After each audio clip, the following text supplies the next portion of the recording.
બરોબર જે આપનાર છે એની ખબર જ આપું ખાલી કે એના પ્રત્યે થોડા કૃતજ્ઞ રહો. વિતરાગ કહી અને પેલા રાગી દેવતાઓને મહત્વ ના આપો. તમારા ભગવાન કશું જ કરવાના નથી. આપે તો અધિષ્ઠાયક જ આપે. આવી બધી ભ્રમક માન્યતાઓ છે તમારી. એના કારણે જ પ્રાચીન મંદિરોમાં એક પણ દેવી દેવતા નહોતા. માત્ર અષ્ટપ્રાત્યાયુક્ત એક જ પ્રતિમા હોય. એના બદલે શેઠને ભૂલ્યા એટલે કેટલા નોકર ભેગા કરી દીધા તમે મંદિરોમાં. હવે તો હદ થઈ ગઈ. ભૈરવ એટલે સૌથી નિમ્ન કક્ષાના દેવ, જે તે ક્ષેત્રના ચોકીદાર જ છે માત્ર. આવું બોલશો આપને હેરાન નહીં કરે? એ રાજી થશે કે આ લોકો અમારા નામે ભગવાનની આશ્રદ્ધા કરે છે. સારું કોક તો એમને ટોકે અને રોકે. એ સમ્યક દ્રષ્ટિ છે. સમ્યક દ્રષ્ટિ છે. ઠાકોરા ભૈરવને તમે શું માનો છો? મધ્યલ સુધી મારસાભાઈ એમને સમ્યક દ્રષ્ટિ બનાવે એવું માની. મારી જ કહેલી વાત બને આપે છે. કોઈને ખબર નથી આ વાતની. શું વાત છે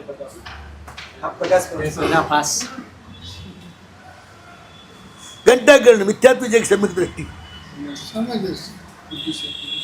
રોજ પીટીને મિથ્યા દ્રષ્ટિ જાહેર કર્યા છે બધાએ.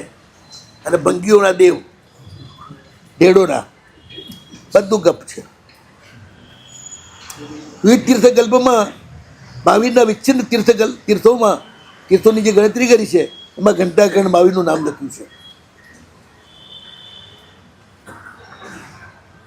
ઘંટાકર્ણ નામના યક્ષની માથા ઉપર રહેલી જે ભગવાન મહાવીરની મૂર્તિ એનું નામ ઘંટાકર્ણ મહાવીર.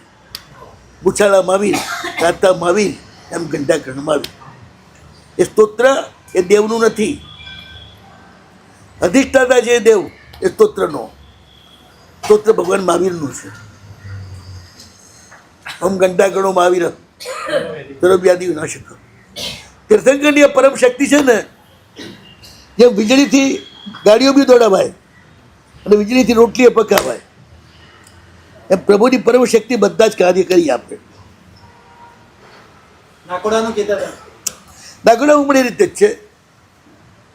તળાવના કાંઠે એક મુંડ હતું ખાલી, અને ત્યાં ઘેટાને બકરા ચડતા હતા. હિમાચલ શ્રીમાં જ્યાં જોયું, સાધના કરીને બોલાયો નાકોડા ભૈરવને, તારી આ હાલત. સમજાવ્યો, છોડાવ્યું, પ્રભુનો ભક્ત બનાવ્યો અને એને કહ્યું હું તને મંદિરમાં સ્થાન આપીશ. પછી મુંડ લઈ આવ્યા, ધડ બનાવ્યું નવું અહીંથી, ને મુંડ ફિટ કરી અને એને સ્થાપના કરી. અને નાકોડાનો જે અટતો મહિમા છે, શક્તિ છે, એ પ્રભુને આશ્રિત છે માટે. સાતીશાહી તીર્થ, સાતીશાહી ગુરુ, એને આશ્રિત થયેલો સામાન્ય દેવ પણ વખત પડે તો ઇન્દ્રને પણ જીતી શકે.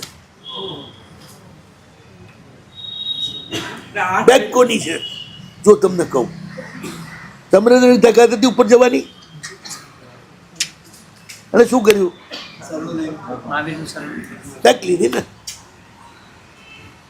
પણ જીતી ન શક્યો. પહોંચી શક્યો તો પહોંચી જ ના શકે, ત્યાં જઈ જ ના શકે. 8 ભૈરવ બતાવે છે શું છે? ભૈરવ ખરા બધા 8 હજારો છે. ભૈરવ એક પ્રજાતિનું નામ છે. ભૈરવ પર્ટિક્યુલર કોઈ વ્યક્તિ નથી. ભૈરવ જાતિના એટલે ક્ષેત્રપાળ જાતિના અસંખ્ય દેવો છે. જેટલા ક્ષેત્ર એટલા દેવો, એ બધાનું નામ ભૈરવ.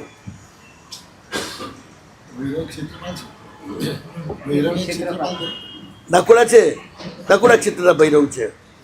મંડોવરા ભૈરવ છે, મંડોવરા ક્ષેત્રના છે. સિદ્ધ ચક્ર યંત્ર એ આર્યનનું શક્તિ કહી શકાય. સિદ્ધ ચક્ર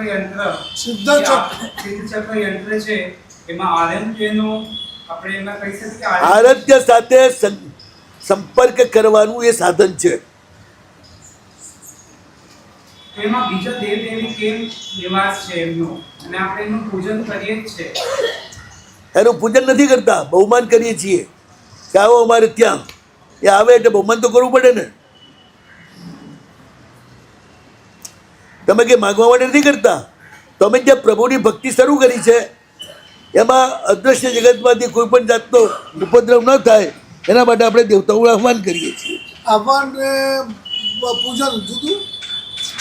હા, બહુમાન અને પૂજન. અષ્ટ પ્રકારની પૂજા કરીને જે કરો છો એ પૂજન, અને આવે ને એને ફળ નૈવેદ્ય જે આપો એને ગમતું એ આહ્વાન છે, ઔચિત્ય છે, બહુમાન છે. કાલે આપણે કીધું વિતરાગ પાસે માંગણીયા થઈને નહીં જવાનું, તો પછી જાય ક્યાં? ભૈરવ પાસે જ જવું પડે ને. પણ માંગવાની જરૂરત છે. અશાતા થતી હોય છે, તકલીફ છે તો જમાડવું બધા પડે. તકલીફમાં છે. ઘરે ઘરે તકલીફ છે. ભગવાન દૂર કરનાર છે બધું જ. ત્યાં તો માંગણીયા થઈને જવાનું નથી. માંગણીયા થઈને નહીં જવાનું.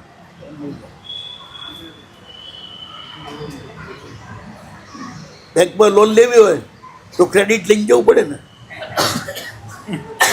એમ ભગવાન પાસે ક્રેડિટ લઈને જવાનું. મોર્ગેજ નું શું? હે મોર્ગેજ મૂકવું પડે ને, મોર્ગેજ.